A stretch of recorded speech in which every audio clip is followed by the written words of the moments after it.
సరే.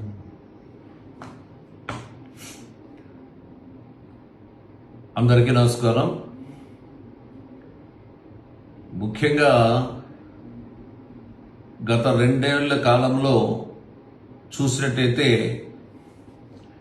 రాయలసీమ ప్రాంతంలో గొడ్డలి పార్టీ విధ్వంసం చేయడం జరిగింది ఈ ప్రాంతానికి. ఈరోజు విధ్వంసం నుండి వికాసం వైపు ఎన్డీఏ కూటమి ప్రభుత్వం దూసుకెళ్లడం జరుగుతోంది.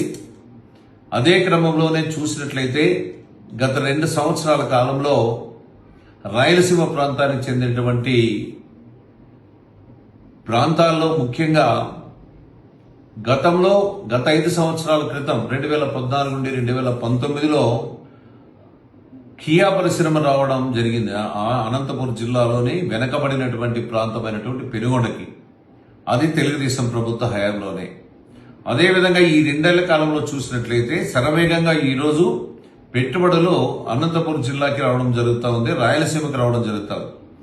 దానిలో భాగంగానే ఈ 2 సంవత్సరాల కాలంలో దాదాపు 3,700 కోట్ల రూపాయలు వెచ్చించి ముఖ్యంగా మాల్యాల నుండి కుప్పం వరకు, అదేవిధంగా మడక్సిర వరకు కూడా నీళ్లు, హంద్రీ నివా నీళ్లు కూడా తీసుకుని వెళ్ళడం జరుగుతుంది. ఇది కూడా అభివృద్ధి. అదేవిధంగా మొన్ననే ఫైటర్ జెట్స్ అనేటువంటి ఒక కర్మాగారాన్ని కూడా పుట్టపర్తికి తీసుకురావడం జరిగింది. అలాగే శ్రీ సిటీలో కూడా ఈరోజు రాయల్ బుల్లెట్ అనేటువంటి మోటార్ సైకిల్ కూడా తీసుకురావడం జరుగుతూ ఉంది. అదేవిధంగా ఓర్వకల్ అయితేనే ఈ ప్రాంతాల్లో కూడా గ్రీన్ ఎనర్జీని కూడా, ఎనర్వబుల్ ఎనర్జీని కూడా తీసుకురావడం జరుగుతుంది. అనంతపురంలో కూడా డిఫెన్స్ కర్మాగారం అయితేనేమి, మడసిర ప్రాంతంలో సోలార్ సంబంధించినటువంటి సోలార్ ప్రాజెక్టులు కూడా ఈరోజు ముఖ్యంగా మడసిర అయితేనేమి, అదేవిధంగా పెనుగొండ ప్రాంతంలో రొద్దం మండలం అయితేనేమి, ఈరోజు రాప్తాడు నియోజకవర్గంలో అయితేనేమి చాలా వరకు, అదేవిధంగా ముఖ్యంగా పుట్టపర్తి నియోజకవర్గంలో కూడా రిలయన్స్ వాళ్ళు కూడా పెట్టుబడులు పెట్టేదానికి ముందుకు రావడం జరుగుతోంది. అదేవిధంగా టేక్ లోడ్లు కూడా ఈరోజు పరిశ్రమలు కూడా వస్తున్నాయి. ఎక్కడ చూసినా పరిశ్రమలు లక్షలాది కోట్ల రూపాయలు ఈరోజు రావడం జరుగుతుంది రాష్ట్రానికి. అదేవిధంగా రాయలసీమకి అయితే రాష్ట్రానికి కూడా ఈరోజు డాటా సెంటర్స్ అయితేనేమి, ఇలా చెప్పుకుంటూ పోతే చాలా కర్మాగారాలు వస్తున్నాయి ఈ ప్రాంతాలకి. ముఖ్యంగా అదే జగన్మోహన్ రెడ్డి గొడ్డెల పార్టీ అధికారంలో ఉన్నటువంటి 5 సంవత్సరాల కాలంలో వినాశనమే తప్ప, విధ్వంసమే తప్ప అభివృద్ధి అనేది ఎక్కడ కూడా జరగలేదు.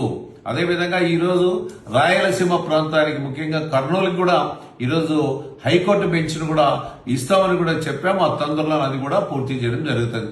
అంటే ఈ తెలుగుదేశం పార్టీ ఎన్డీఏ కూటమి నారా చంద్రబాబు నాయుడు గారి నాయకత్వంలో ఈరోజు అంతా కూడా అభివృద్ధి కార్యక్రమం చక్కగా నడవడం జరుగుతోంది. దానికి ప్రజలంతా కూడా అర్థం చేసుకోవాల్సినటువంటి అవసరం ఉంది.